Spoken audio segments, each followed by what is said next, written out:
So today we're doing something a little bit different. So we brought on David Sibley here with Sibley Mortgage Group. So I know you guys, have heard me talk about mortgage rates and things of that nature, but you know what? At the end of the day, I'm a real estate broker. I'm not a mortgage broker. So David here is an expert on these things. He's my preferred lender, and we're gonna, talk about a few things. How you doing, David? Good, man. How you doing today?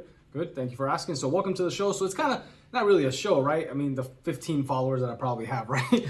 But it's just getting information out there. We keep it fun, we keep it light, but at the end of the day, we're giving people some information that they can use. Absolutely. So let's just kind of dive right into it. So like in terms of the mortgage market, like what do you see happening in the mortgage market? I know a lot of people are wondering like what's going on with the rates going up, and people are worried about just the overall status of the real estate market, because a lot of people think, hey, look, mortgage rates are going up, we're going to crash. And we'll get into that. That's a question for later on today. But like, first question I want to ask is, what do you see happening in the mortgage market? What's going on? Right. So yeah, I think there's a lot of uncertainty, right? A lot of people I think are a little bit worried. But from what I can tell and what I see, this is not like the '08 market crash. This is not real estate related. Everything that's going on is because of COVID. You know what I mean? The printing of money and things of that nature has caused inflation. So, to answer your question, obviously rates have gone up, quite a bit. Average rate is around 5% now. So the rates have gone up quite a bit, but it really comes down to supply and demand. So the real estate market is still strong, very strong. Not to get too in depth and too complex, but the Fed did come out saying that there's going to be several interest rate hikes this year. The Fed, which is a common misconception that they directly, affect mortgage rates, it's an indirect correlation. Basically, what happened in 2020 with COVID and everything, they were buying mortgage bonds, and this was causing a high demand for them. So it's causing the price of bonds to go up, mortgage-backed securities, which causes a decrease in mortgage rates.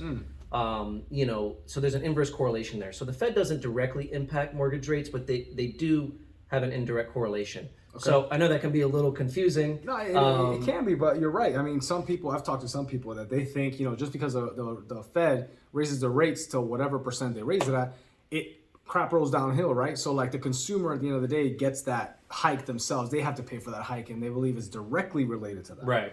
So what you're saying is that it's kind of in the background. It's a result of something else happening in the background, not necessarily a result of the actual hike. Exactly. Okay.